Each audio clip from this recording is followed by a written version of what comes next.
کیونکہ یہاں پہ پانی کا جو ذریعہ تھا نا وہ کنواں ہی تھا پورے ارد گرد کے ایریا میں، تو لوگ کہتے تھے کہ ہم باولی جا رہے ہیں، تو باولی بگڑ کے بولا بن گیا۔ خوشاب کا تاریخی گاؤں بولا، جس میں موجود ہیں تاریخ کے ایسے نقوش جو آپ کو لے کے جائیں گے شیر شاہ سوری کی عہد میں۔ یہ جو سب سے پہلے آپ جگہ دیکھ رہے ہیں یہ یہاں کا تاریخی کنواں ہے جس کی تعمیر شیر شاہ سوری کی عہد میں ہوئی۔ یہ آپ اینٹیں دیکھ رہے ہیں، اس میں لگی ہوئی چھوٹی اینٹیں آج بھی قدیم ماضی کی گواہی دے رہی ہیں۔ اب اہل علاقہ نے اس کنویں کی دیوار کو اونچا کر دیا ہے تاکہ کسی نقصان کا باعث نہ بنے۔ اس کے ساتھ ہی یہاں پہ موجود ہے مزار سلطان خاکی، جن کے متعلق بتایا جاتا ہے کہ ان کی آمد بھی اس علاقہ میں شیر شاہ سوری کے عہد میں ہوئی۔ اور جس قبرستان سے ہم گزر رہے ہیں یہ قبرستان بھی آج سے تقریباً 400 سال پرانا ہے، اور یہ بھی شیر شاہ سوری کے عہد کا ہی ہے۔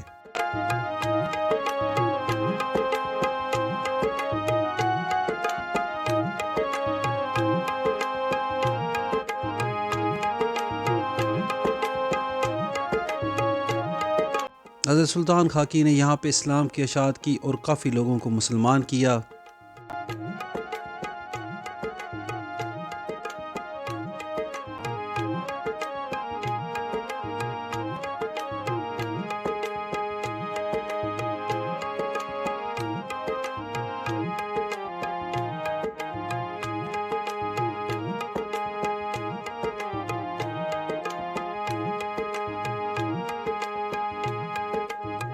اسی مزار کے احاطے میں برادر ملک آصف صاحب کے ساتھ ہماری خصوصی گفتگو ہوئی، وہ ہمیں بولا کی وجہ تسمیہ اور اس کی تاریخ کے متعلق آگاہی دیں گے۔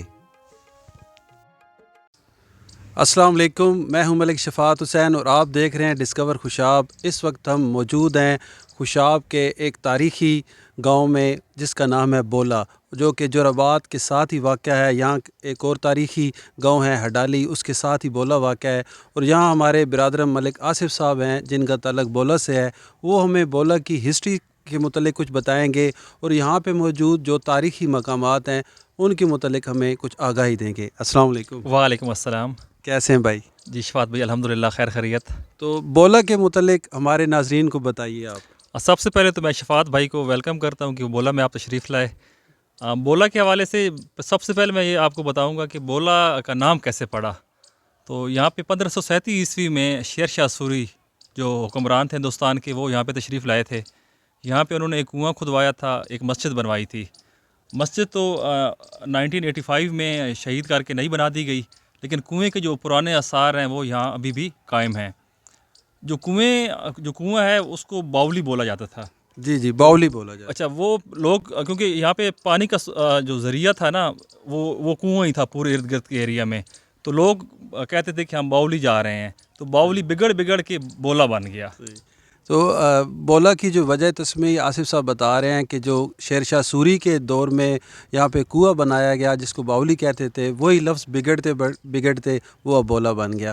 تو اس کے متعلق جو مسجد کے متعلق بتائیں کہ سر یہ کب شہید کی گئی؟ یہ 1985 میں شہید کی گئی، اور پھر ایک سال بعد نئی مسجد کا سنگ بنیاد رکھا گیا، اور ابھی نئی مسجد یہاں پہ موجود ہے۔ ماشاءاللہ۔ اور یہ جو جس جگہ پہ ہم کھڑے ہیں یہ دربار اور مزار، اس کے متعلق آپ کیا جانتے ہیں؟ جس جگہ پہ ہم کھڑے ہیں یہ ہمارے بزرگ ہیں بابا خاکی سلطان اور ان کے بھائی جمن جتی۔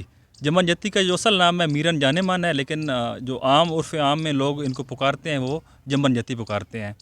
اور ان کے بارے میں مشہور یہ ہے کہ یہ شیر شاہ سوری کا جو لشکر تھا اس کے اندر یہ فوجی تھے، تو یہ یہیں رہ گئے، اور یہاں پہ انہوں نے بہت سارے لوگوں کو مسلمان کیا، اسلام پھیلایا یہاں پہ، اور یہیں ان کی وفات ہوئی، اور یہاں ان کا دربار ہے، اور ہر سال 21 ہاڑ کو ان کا عرس یہاں پہ منایا جاتا ہے۔ ماشاءاللہ۔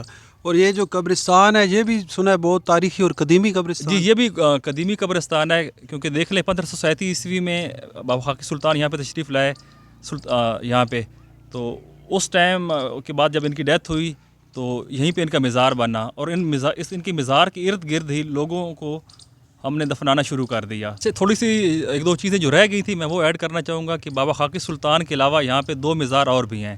ایک بابا کھگلا والا کا ہے مزار، اس کے ارد گرد بھی قبرستان ہے، اور اس کے علاوہ ایک خاتون جو ہیں اما ست پھرائی، ان کا مزار بھی بولا میں واقع ہے.